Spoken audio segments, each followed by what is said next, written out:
Hi Internet, this is Colin, also known as DJ Vu because I like choosing good musician names. And today, I'm going to be showing you how to sidechain compress. And then because there's like 100 videos on the internet showing you how to do that, I'm going to give you my perspective on why you would sidechain compress and why you would use this trick. And why you wouldn't just do it to your kicking and bass because you're fucking better than that and you can do so much better. Yeah, the example I'll be using is a track. So the track I'll be using is a track I just finished up. Be coming out sometime in the future because I'm setting it to labels, and then maybe one of them picks it up, but in the inevitable mode, none of them pick it up because I've done this like hundreds of times already and I know how it goes. I'll just self-release it because fuck it. I'm not letting this sit on my hard drive forever. So yeah, here's the track I'll be sidechaining with today.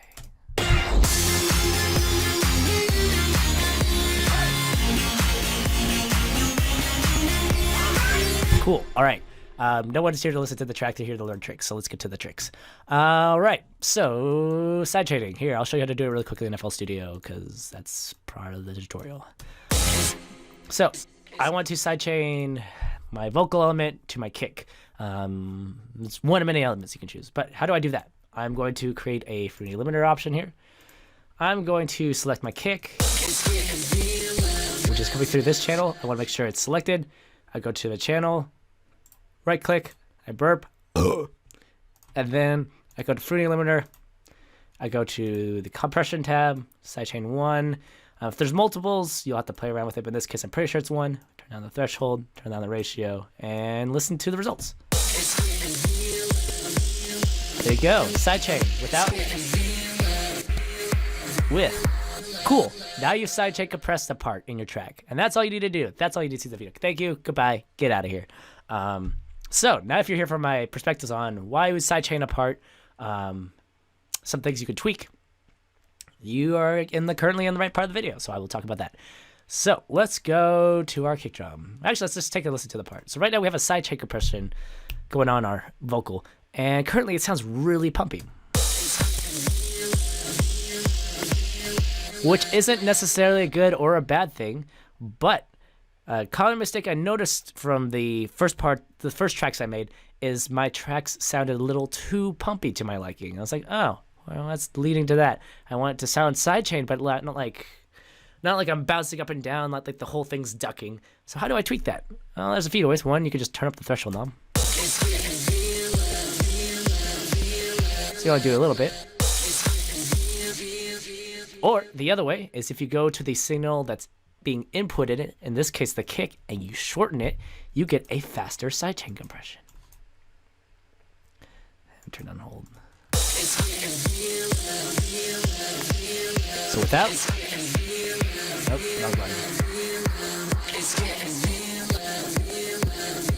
Look at that! Wow, it's pumping up and down, but it's not as drastic. And this is actually.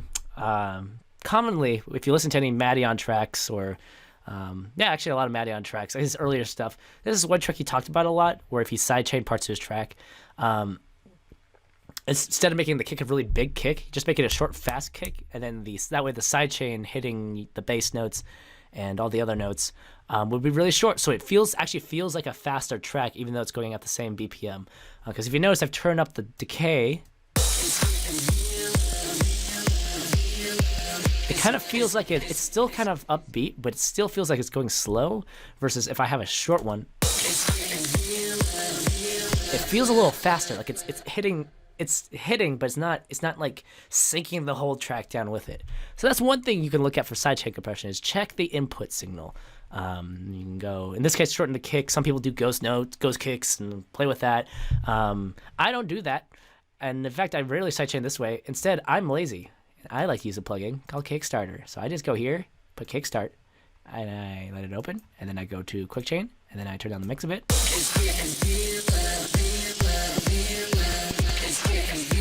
And then I have the same result, and it's great, and everybody's happy.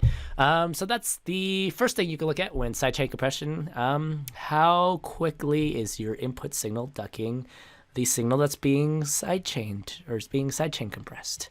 Yeah, that's one thing. All right, so what else can we look at?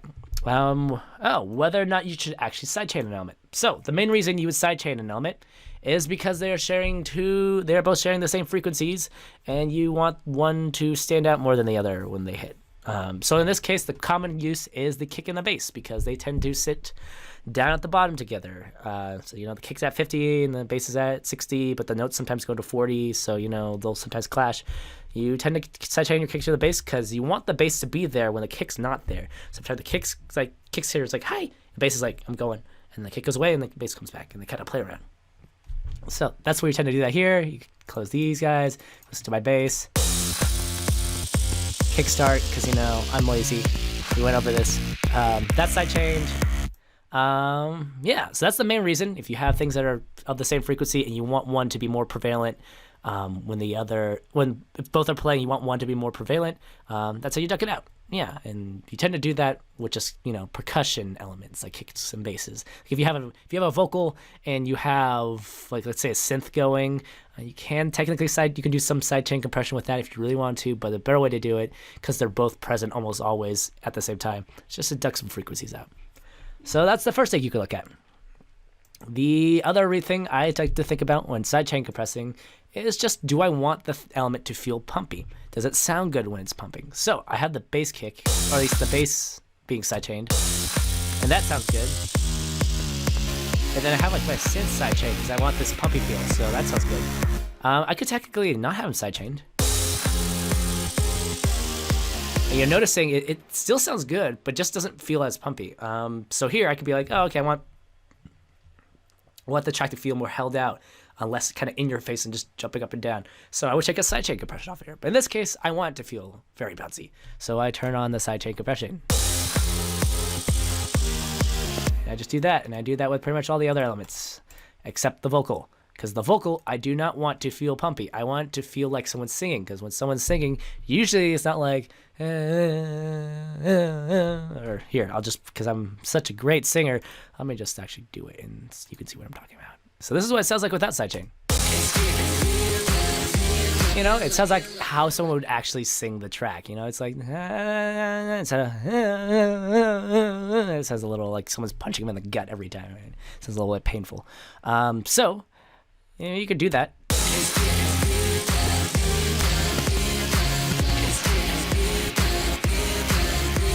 I really want it to pump, but in this case, I like the contrast between something that's pumping and something that's more held out. It allows them to kind of have their own place. So I take off the sidechain compression.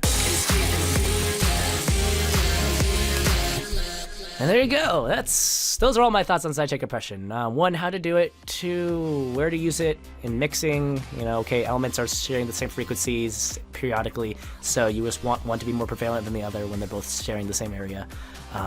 And then mix like a song choice. Like if you want the song to sound pumpy, you can put a sidechain compression on it and makes it sound pumpy. If you want it to sound kind of pumpy but sharper, kind of like a Maddie on track, you turn down how long that tail is by either shortening the kick or put a ghost note with a shorter kick. Or you go to the Kickstart plugin because you're lazy like me and you find one with a shorter kick. Or the other option is that you decide not to sidechain it at all because you like the sound of it being held out altogether. So there you go. Hopefully that helps you in the studio. If you like this video, be sure to give it a like, hit subscribe. If you like what you see here and would like more from me, if you look down below, I have a bunch of free and paid Udemy courses you can use and check out to help you make your first tracks from start to finish. I've had over, I think, 10,000 students at this point. I think on the verge of 20,000. So what I like to do is, if you've never made a track before, you can go down there.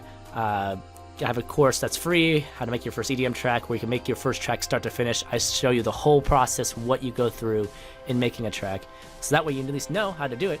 And if you like that, and you like my style, you just want to hear more of me, you can hear me talk about how to make your first track, but in the style of different artists. So if those sounds like something that's interesting to you, check those out down below. And yeah, hopefully see you in another YouTube video or Udemy course video. If not, hopefully this was helpful. And yeah, hopefully this helps you go out and make some kick-ass tracks. So go do that. Stop watching my video. Go make the thing. Yeah, stop watching me make the thing. You do the thing.